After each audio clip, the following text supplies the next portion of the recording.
নমস্কার বন্ধুরা, সুবর্ণা ও মনার রান্নাঘরে সবাইকে স্বাগতম। আজকে রান্না করে দেখাবো রুই মাছ দিয়ে বেগুনের ঝোল। তো আমি বেগুনগুলো প্রথমে ছিঁড়ে নেব আমাদের গাছ থেকে। বেগুনগুলো মিডিয়াম সাইজের তুলতে হবে, বেশি বড়ও না আবার বেশি ছোটও না।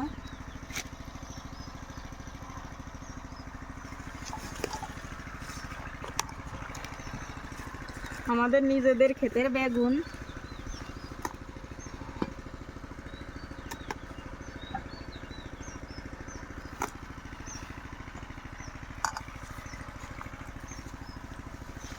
বেগুন গাছ অনেক দিন লাগানো হয়েছে, এই জন্য বেগুনে পোকায় ধরেছে।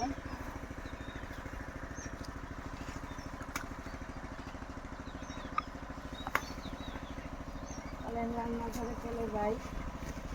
এই গাছে দেখুন কত ফুল ধরেছে, এখনো ফুলগুলো নষ্ট হয় নাই।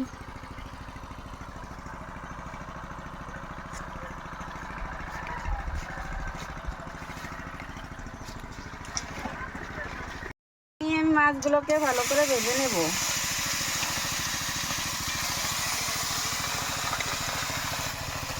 বড় সাইজের একটা রুই মাছ নিচ্ছি।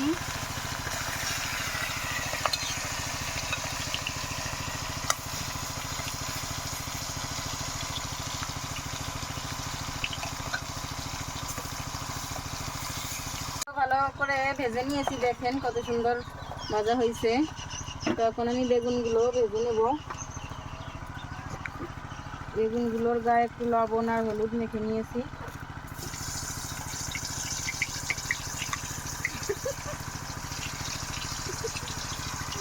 বেগুনগুলো সুন্দর করে লাল লাল করে ভেজে নেব। গুলো দেখেন খুব সুন্দর করে ভাজা হয়ে গেছে। এখন আমি বেগুন রান্না করার জন্য একটা মশলা তৈরি করে নেব। তো আমি মাছ ভাজা তেলের ভিতরে দিয়ে দেব ধনিয়া, দিয়ে দেবো কিছু টমেটো, আর দিয়ে দেবো কিছু পেঁয়াজ, কিছু না টুকরো করে রাখা পেঁয়াজ, দিয়ে দেবো রসুন আর কিছু আদা কুচি, তাতে দিয়ে দেবো কিছু জিরা আর কয়েকটা শুকনো মরিচ। সব কিছু দিয়ে একটু ভেজে নেব।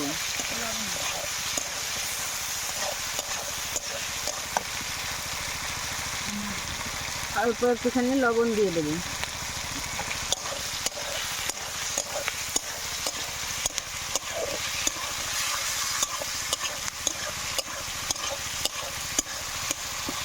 মশলা ভাজা হয়ে গেছে, এখন আমি নামিয়ে নেব।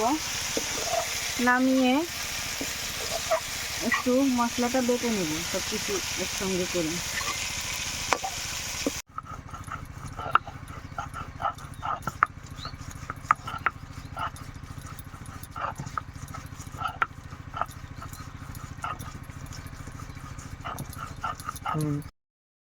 আমি দিয়ে দেবো ফোড়নের জন্য দুটো তেজপাতা, গোটা জিরে আর সেই ভেজে রাখা মশলা।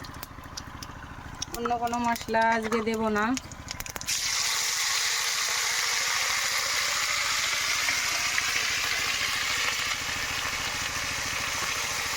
মশলাটা অল্প একটু ভেজে নেব।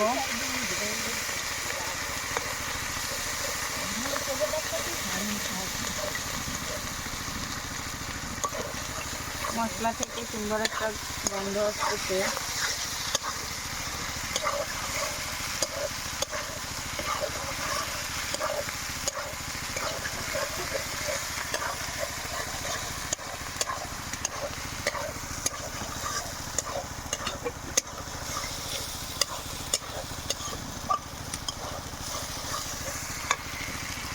দিয়ে দেব হলুদ আর দিয়ে দেব স্বাদ মতো লবণ।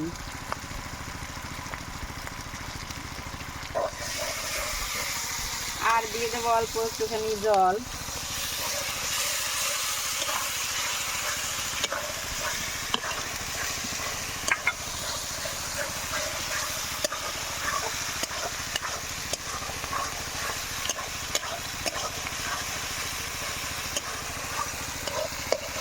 মশলাটা ভালো করে কষানো হয়ে গেছে, এখন আমি মাছগুলো সব দিয়ে দেবো।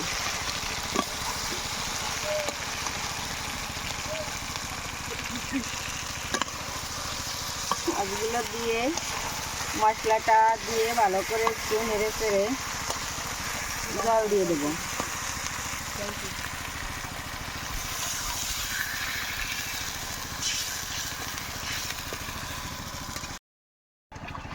জল ফুটে উঠেছে, এখন আমি ভেজে রাখা বেগুনগুলো সব দিয়ে দেব।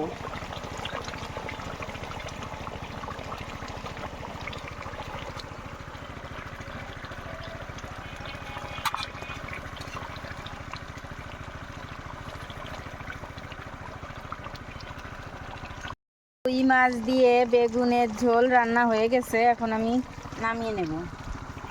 দেখুন কত সুন্দর কালার আসছে, খেতেও খুব টেস্টি হবে।